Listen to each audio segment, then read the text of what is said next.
মানুষ বদলে যাওয়াটাই স্বাভাবিক, আমাদের মেনে নিতে না পারাটাই অস্বাভাবিক। পরিস্থিতি মানুষকে বিক্রি করে দেয় সময়ের কাছে বাস্তবতার দামে। কি অদ্ভুত তাই না? চোখ পুকুর নয় তবুও জলে ভরে যায়, মন কাঁচ নয় তবুও ভেঙে যায়। অন্য কাউকে কাঁদিয়ে তুমি যতই সুখে থাকো না কেন, মনে রেখো তোমার নিয়তি একদিন তোমাকে ঠিক কাঁদিয়েই ছাড়বে। তুমি যার জন্য তোমার সব ভালো লাগা, ইচ্ছে, স্বার্থ ত্যাগ করবে, একদিন সেই বলবে, আমি কি বলেছিলাম এসব করতে? কাউকে যদি বিশ্বাস করতেই হয় তবে একটু ভেবেচিন্তে করুন, কারণ চিনি আর লবণ দেখতে এক হলেও দুটোর স্বাদ কিন্তু সবসময় আলাদা। টাকা পয়সা না থাকলেই মানুষ কখনো গরিব হয় না।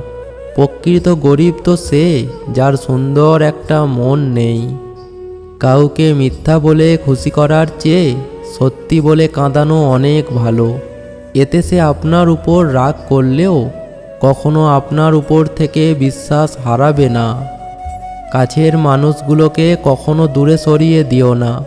যদি তুমি তাদের মধ্যে কোনো ভুল খুঁজে পাও, তাহলে একবার চোখ বন্ধ করো আর তাদের সাথে কাটানো মুহূর্তগুলো স্মরণ করো।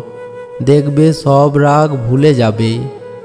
আপনি যত ভালো মানুষ হবেন, আপনাকে তত অপমান আর অবহেলা করা হবে। এটাই বাস্তবতা। শরীর খারাপের জন্য ডাক্তার পেয়ে যাবেন, মন খারাপের ডাক্তার কোথাও নেই। তাই হয়তো মন খারাপটাই বেশি দুর্বল করে দেয়। জীবনে ওঠাপড়া থাকবে, সুখ দুঃখ থাকবে, তাই বলে পিছিয়ে যেতে নেই। দেখবে একটা সময় প্রতিষ্ঠিত হওয়ার পর সবাই তোমাকে গুরুত্ব দেবে। মনের মধ্যে পুষে রাখা রাগ, হিংসা ও জেদ ক্যান্সারের মতো আপনাকে কুরে কুরে খাবে। তাই ভালো থাকতে চাইলে মানুষকে ক্ষমা করার অভ্যাস গড়ে তুলুন। কখনো কখনো তোমার মুখটা বন্ধ রাখতে হবে, গর্বিত মাথাটা নত করতে হবে, স্বীকার করে নিতে হবে যে তুমি ভুল।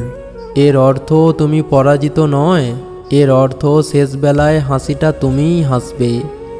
কাউকে প্রচণ্ড ভালোবাসলেও কখনো সেটা তার কাছে প্রকাশ করতে যাবেন না।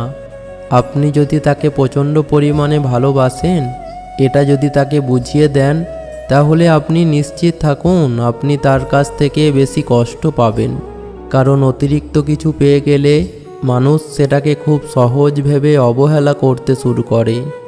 কাউকে ঠিক ততটুকু ভালোবাসুন যতটুকু ভালোবাসা প্রয়োজন।